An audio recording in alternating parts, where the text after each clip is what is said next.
Қайырлы күн, құрметті оқырман. Контекст марафонының 11-ші бөліміне қош келдің.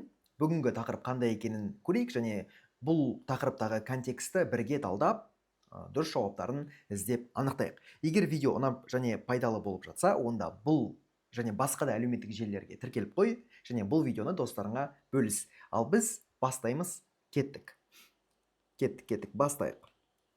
Жақсы.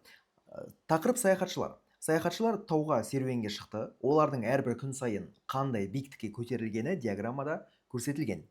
Бірінші күні 1400 жол жүрген, екінші күні 1300, үшінші күні 1200, солай кете береді.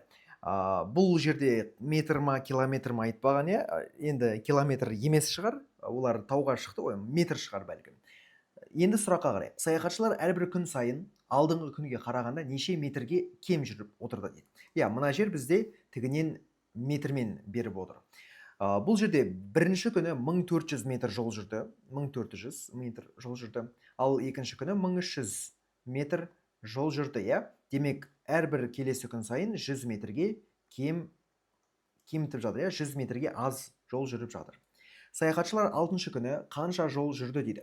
Бұл жерде бірінші күні жүрілген жол ол 1400 метр, ал әрбір келесі күні 100 метрге аз жол жүріп жатыр, яғни 100 метрге аз болса, минус 100 болады. Бұл прогрессия айырымы. Негізінде мына жердегі сандар жүрілген жолдар. Олар бізде арифметикалық прогрессия құрайды. Неге? Өйткені әрбір келесі сан алдыңғы санға қарағанда бір санға кеміп жатыр, бір санға кеміп жатыр. Сол бізде прогрессия айырымы D деп аталады. Бізге 6-шы күні жүрілетін жолды анықтау керек. Ендеше сұрақ белгісін қойық. Бұл жерде бізде мына формуланы қолдану керек, яғни прогрессияның n-ші мүшесінің формуласы. Ол келесі түрде жазылады. Қарайық. Мына түрде жазылады. Осы формуланы біз қолдану керекпіз. Жақсы. A6 тең A1 қосылған 6 азайтылған 1 көбейту D, D дегеніміз минус 100. Демек, A6 дегеніміз 1400, азайту 100, көбейту 5.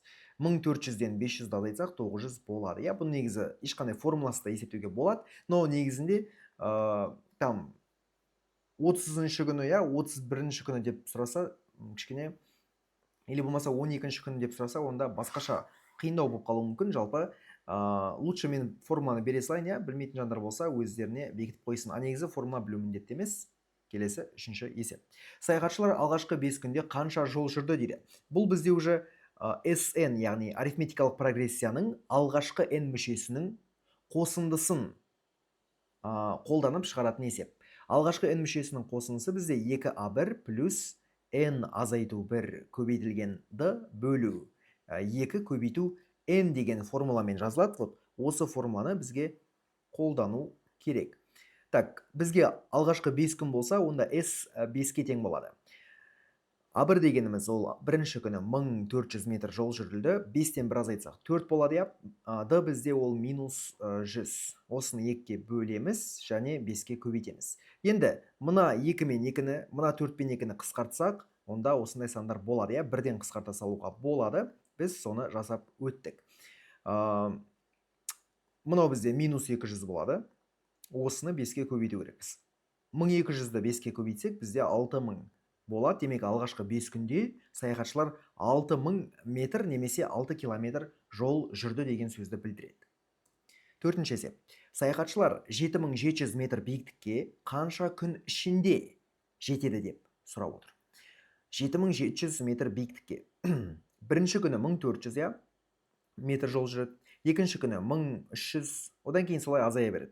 Сонда бұл жерде 6000 метр жол жүрді олар. Неше күнде? 5 күнде, 6-шы күні қанша жол жүреді? 6-шы күні 900 метр жол жүреді. Демек, 5 күн бойы, олар 6000 метр жол жүрді. Оған біз A6-ны қосайық. Бұл не? Алғашқы 5 мүшесінің қосындысы. Оған 6-шы мүшені қоссақ, бұл алғашқы 6 мүшесінің қосындысы болады. Яғни, алғашқы 5 күні олар 6 километр, 6-шы күні 900 метр жол жүрді. Демек, 6900 болады. 6900. Әрбір келесі күні 100 метрге аз жүрсе, және 6-шы күні 900 метр жүрсе, онда жетінші күні 800 метр жүреді, иә.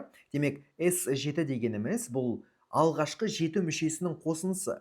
Алғашқы 6 мүшесінің қосындысына 7-ші мүшесін қоссақ, онда 6900 плюс 800, яғни сол бағанағы 7700 деген сан шығады. Демек, олар 7 күнде осы биіктікке жетеді дегенді білдіреді. Соңғы 5-ші есеп. Егер саяхатшылар 8-ші күні таудың басына шыққан болса, кейінгі 4 күн ішінде неше метр жол жүрді дейді. Кейінгі, яғни соңғы 4 күн ішінде. 8-ші күні таудың басына шықса дейді, иә. Енді қарайық, бізге сонда 8-ші күнді, 7-ші күнді, 6-ші күнді, 5-ші күнді дейді, иә. Вот соңғы кейінгі 4 күн ішінде қанша метр жол жүрді деп отыр. Яғни осылардың қосындысын табу керек. Қысқаша айтқанда осылай. А7 плюс А6 плюс А5. Осы күнде, осы соңғы 4 күнде қанша жол жүргенін есептеу керекпіз. Так, 7-ші күні олар 800 метр жол жүрді. Демек, 8-ші күні 100-ге аз. 600 жүреді, иә? 600, 700, 800, 900. Гаусс әдісі бойынша шеткі сандардың қосындысы әрқашан бірдей болады. Мынау 1500 болса, мынау да 1500 болады. 1500-ді 2-ке көбейтсек 3000 метр болады. Демек, соңғы 4 күнде олар 3000 метр немесе 3 километр жол жүрді дегенді білдіреді. Сонымен, жігіттер, қыздар, біз контекст марафонымыздың 11-ші бөлімін аяқтадық. Бұл контекстіміз талдап аяқталды. Егер де видео ұнаса және пайдалы болса, бұл видеоға лайк басып, және де менің әлеуметтік желілеріме тіркелуді ұмытпа. Келесі бөлімде кездескенше сау бола ғой.